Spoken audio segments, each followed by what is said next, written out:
Hola a todos, esto sigue siendo La Biblia en casa no descansa, versión 2021, que es lo mismo que la versión 2020.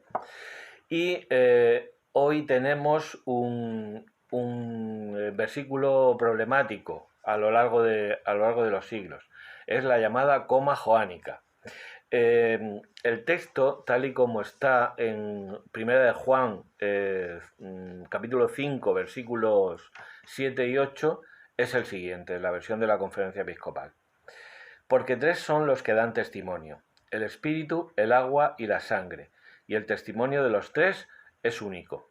Sin embargo, en la nota que viene al final a pie de página, y también la de Jerusalén tiene otra que vamos a leer, dice, la Vulgata, habría que decir, no la Vulgata en la primera redacción de San Jerónimo, sino en otras ediciones posteriores de la Vulgata a partir del siglo VII o siglo VIII, la Vulgata ha transmitido el siguiente desarrollo.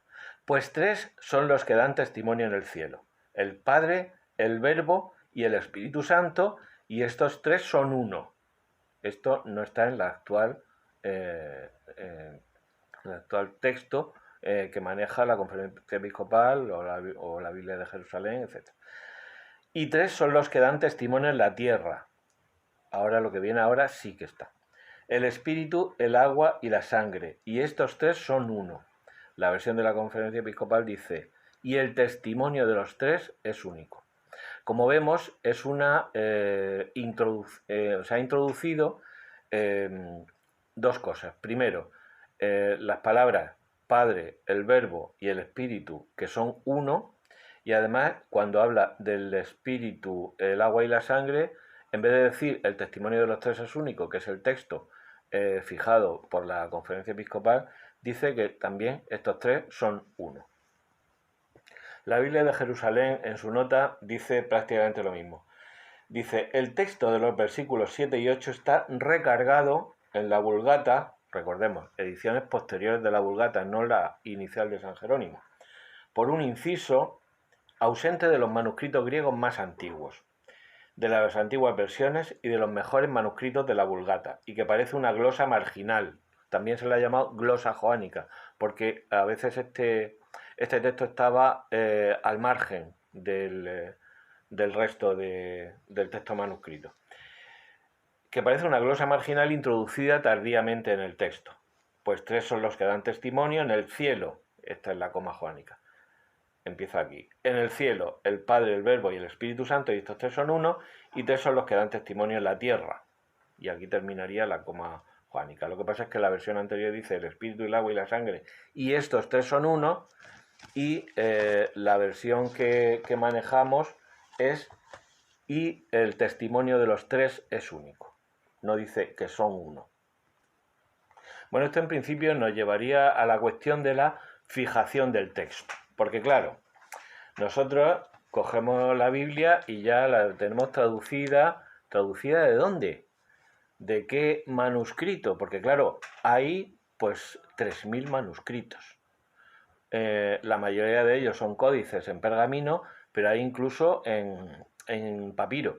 Entonces, ¿cómo podemos saber de las 500.000 variantes, 3.000 variantes que hay de manuscrito a manuscrito, cómo podemos saber cuál fue el texto original? Porque si los primeros manuscritos que tenemos son a lo mejor del siglo IV, los más fiables son del siglo IV, habrá alguno del siglo II o III, no lo sé, pero será siempre fragmentario. ¿Cómo podemos saber cuál es el texto original? Bueno, pues eso ha seguido un largo proceso a lo largo de los siglos. En primer lugar tenemos a Erasmo de Rotterdam. Erasmo de Rotterdam fijó el texto del Nuevo Testamento y se conoce como textus receptus, es decir, el texto recibido. Él examinó los manuscritos que tuvo a su alcance, que me parece que fue un editor suizo el que los puso a su alcance para que hiciera una edición del texto griego. Ya en España se estaba haciendo una, pero no llegaba el permiso papal y Erasmo de Rotterdam sí, el del programa Erasmus de intercambio de estudiantes en la Unión Europea, el autor de Elogio de la Locura, del Manual del Caballero Cristiano, un gran erudito. Bueno, pues él fue el que hizo esta fijación, el que fijó el texto griego conocido como Textus Receptus. Hizo varias ediciones y en las primeras no estaba esta coma joánica, este añadido de tres son los que dan testimonio en el cielo, el Padre, el Verbo y el Espíritu, y tres son los que dan testimonio en la tierra, y los tres son uno. Entonces retó Erasmo de Rotterdam a los eruditos que le echaban en cara que no añadiera la coma joánica, que le mostraran un manuscrito lo suficientemente antiguo en griego, un manuscrito griego, donde apareciera la coma joánica. Se lo mostraron y en la edición del Textus Receptus de 1522 se añadió esta coma joánica. Y esto pasó a las Biblias protestantes porque la tuvo en cuenta Lutero. Aquí tengo una Biblia Reina Valera del año 1960, publicada por Sociedades Bíblicas Iberoamericanas, que nos dice el texto que estamos viendo, Primera de Juan, capítulo 5, versículos 7 y 8. Esta es la Reina Valera del tío Pascual, del tío abuelo de mi mujer, que la tenía ahí en el campo de Ricote. Porque tres son los que dan testimonio en el cielo, el Padre, el Verbo y el Espíritu Santo, y estos tres son uno. Y tres son los que dan testimonio en la tierra, el Espíritu, el agua y la sangre, y estos tres concuerdan. Claro, es que se ha presentado este versículo como, no sé, el que da muestra clara de la naturaleza trinitaria de Dios. Y es cierto, ¿no? Aparece clarísimo.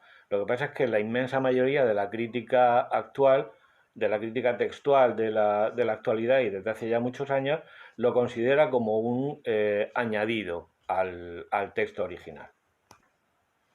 Bueno, se aducen muchas cuestiones, por ejemplo, los primeros padres de la Iglesia y en el concilio de Nicea, donde se combatía a la herejía arriana que negaba la divinidad de Jesús, los defensores de la naturaleza trinitaria de Dios no aducen esta coma joanina para apoyo de sus tesis, cuando lo tendrían muy fácil, ¿no? Porque dice el Padre, da testimonio del cielo, el Padre, el Verbo y el Espíritu, y los tres son uno, ¿no? De todas formas, a ver, el dogma trinitario se puede defender con otros muchos textos de los evangelios y de las cartas de San Pablo. Es decir, en principio no habría ningún inconveniente. Hasta del Apocalipsis también encontramos apoyo a la doctrina trinitaria. La cuestión ha sido muy polémica precisamente por el nacimiento de los llamados pentecostales unidos o pentecostales unicitarios o unitarios, que niegan la Trinidad. Entonces, ellos han promovido muchas campañas contra la coma joanina, diciendo falsificación de la Iglesia Católica y tal. Lo cierto es que muchos evangélicos tradicionales, por ejemplo, el que yo he citado alguna vez, César Vidal, que a pesar de su temperamento anticatólico, pues dice a veces cosas que están bien, pues defiende su inclusión a muerte.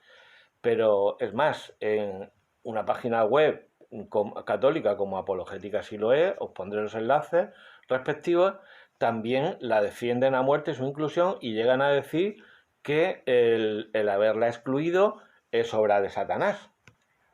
Como ya digo, creo que la cosa no es para tanto, pero nos puede servir para enterarnos un poco de cómo se fija el texto que ha llegado hasta nosotros, qué es lo que han hecho, qué es lo que están haciendo, por ejemplo, en Westfalia, en Stuttgart, donde se ha fijado el texto del Nuevo Testamento, las ediciones de Westcott y Hort y posteriormente de Nestlé Aland, que son las que se toman como referencia. En fin, esto es todo un mundo, pero de todas formas esto no afecta, el de incluir o no a la coma joánica no afecta a nuestra fe trinitaria, que ya digo, se puede defender de muchas maneras y con muchos textos en el Nuevo Testamento.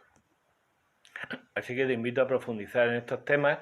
Puedes invitar a tus amigos, sean como sean, porque hay todo un mundo y es todo muy interesante y sobre todo pues que yo creo que puede contribuir a reafirmar nuestra fe. Así que ya sabes, adelante con la Biblia.